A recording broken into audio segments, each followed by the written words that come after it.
Hello internet, Alros here, and today, well, this is gonna be hopefully a much quicker video than usual, and hopefully for the first time I'm gonna meet my 10-minute runtime. I always aim for these videos to last less than 10 minutes, and I never reached that mark.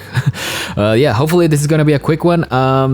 You saw this on a previous video, when I was talking about the many versions of Mega Man X4 and why they matter to me, and I showed you that, yeah, this one comes with 2 discs. One is the actual game, and then there is Mega Man X4. If you want to learn more about this particular one, check the description of this video. There's a link to all of the videos of this series, but I want to do today is show you more of these big sized jewel boxes. So if you compare this particular box with a regular game, say for example Mega Man Legends for PlayStation, you can see that it's a little bit taller over here. Yeah, you can see it's a little bit taller, and it's also a little bit thicker.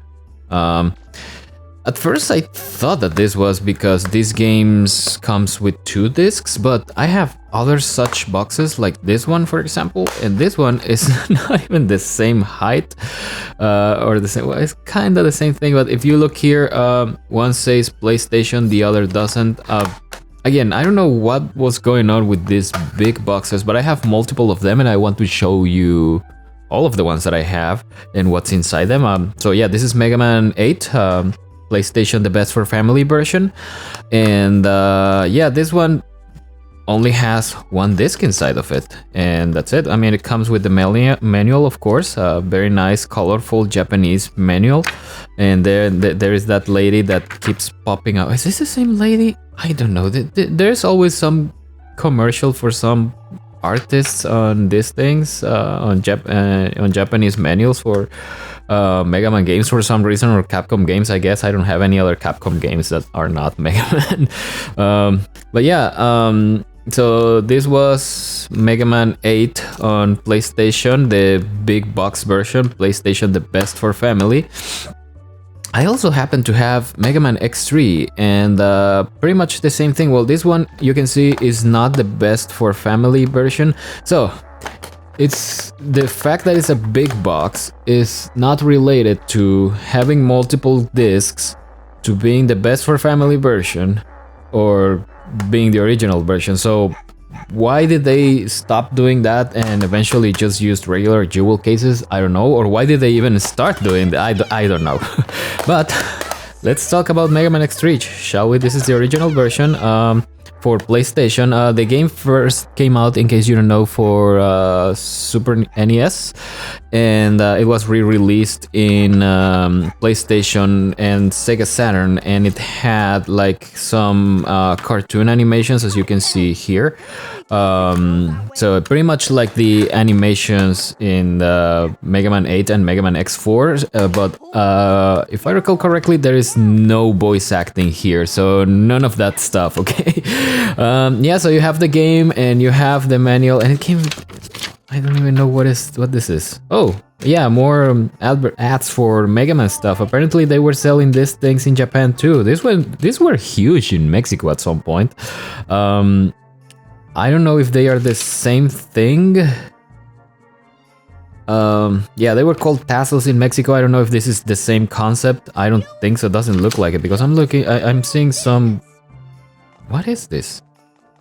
I don't know, but yeah, so this is a thing, and advertisements, and these things, by the way, you have probably noticed I have multiple of them inside the boxes. These are called the spine labels. The games are actually sold like this, and there's the, you know, the plastic wrapping around it. Why do they decide to include this thing separate if they already have this?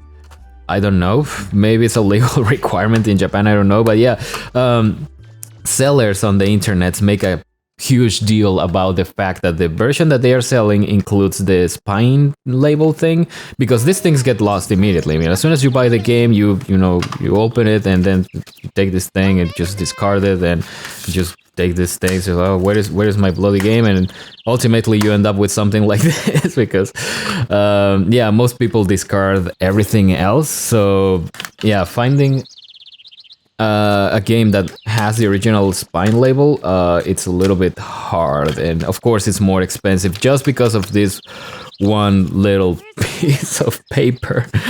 But it is part of the history of Mega Man, so it is important to have them. I also have the Misadventures of Trombone, and this is Tron ni Kobun, by the way, in Japanese. I want to address the tops again because, look, this is PlayStation the best for family, and this is a regular version. You can see that the top doesn't say PlayStation like this one. This is a regular game, and this is a PlayStation the best for family game. So, what decides whether or not it's gonna say PlayStation or it's gonna be just like this? Is beyond me. But yeah, that's how they were sold. Now this one is a little bit more interesting because, of course, Mega Man Legends, here's the spine label thing. Mega Man Legends was already a thing at the time, so they have two discs. Number one is the game, and number two is the demo of Mega Man Legends 2, not Mega Man Legends 1, but Mega Man Legends 2. And yeah, this is one of the very few games that actually came with the demo of Legends 2, if I understand this correctly. I probably don't, so don't quote me on that one, just ignore that I say that. And of course we have more advertisements for Mega Man stuff. Oh, this one I have no bloody clue what it says. Yeah, I have no clue. If you do, please let me know in the comments. If you don't let me know in the comments.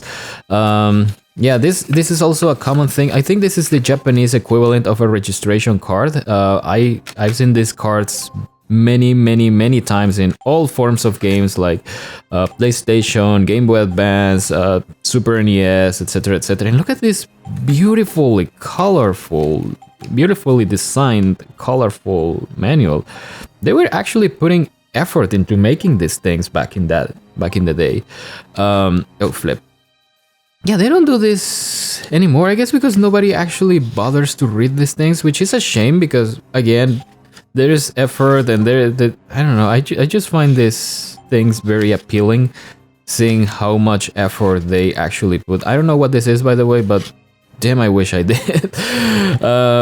Maybe it's a precursor to the visual memory units for the Sega Saturn, I don't know. And of course they are advertising Mega Man Legends 2, and yeah, so that was a thing. Now, there's something even more interesting because I have one European game, which is Mega Man Battle and Chase. Yeah, this is in English. This is not a reproduction or anything like that. This was sold in stores, and as you can see, it comes in multiple languages, and that's because this is, like I said, a European version. But this one comes in this big jewel case, just like the Japanese games. I don't know for how long this was a thing, or if they did the same thing where they eventually started releasing games like this in Europe. But yeah, this is one of the most rarest, I guess is the right word, games that I have, because it has this huge box, doesn't come with any advertisements, it's just the game, and that's it, that's all you get. And the manual is massive because they have multiple languages. If you look here, well, you have English, French, German, Spanish, and Italian, and that's because, well, that's the reality in Europe. You have to have multiple languages in order to address all of the population in the European Union. But yeah, this is a very interesting piece of Mega Man history. And last but not least, I have Mega Man Battle and Chase in Japanese and signed by the man. Oh yes, maybe one day I'm gonna show all of my items signed by Keiji Inafune himself. But yeah, again, this is one of those big jewel boxes. Doesn't say PlayStation. This one also came with a demo. This time was for Mega Man Legends 1. I have also placed Mega Man X4 also came with Mega Man Legends 1, but you can see that the color is different. Why? I don't know. Maybe just to differentiate it, because this is X4 and this is Battle and Chase. Beats me. But oh, wait a second. Is the... No, it's the same. For a second I thought that the graphics were different, but no. And of course the disc itself looks like a wheel. That's very clever, Capcom. And we have... Do we have the advertisements here? No, I don't. But I have the registration card. And yeah, we have the manual. Of course, this one actually has color and effort. It's not like the European one. Apparently Europe was doing the same thing as the US, where they will just use the instruction manual as instructions rather than, you know, be creative. And actually this is a lot, at least has images, even though it's all black and white. Yeah, it's a lot more creative than your average American manual that's just instructions. But yeah, when you compare to the Japanese ones, yeah, Japanese manuals definitely care about presentation. I don't know, maybe to them the manual is just as important as the game itself. But yeah, that's it. Hopefully I made it to the 10-minute mark, or at least I didn't take 25 minutes like I usually do. As always, if you appreciate me messing up my collection so that you can see it, please give me a like, share, comment, subscribe, all the good stuff. Thank you very much, and I'll see you around.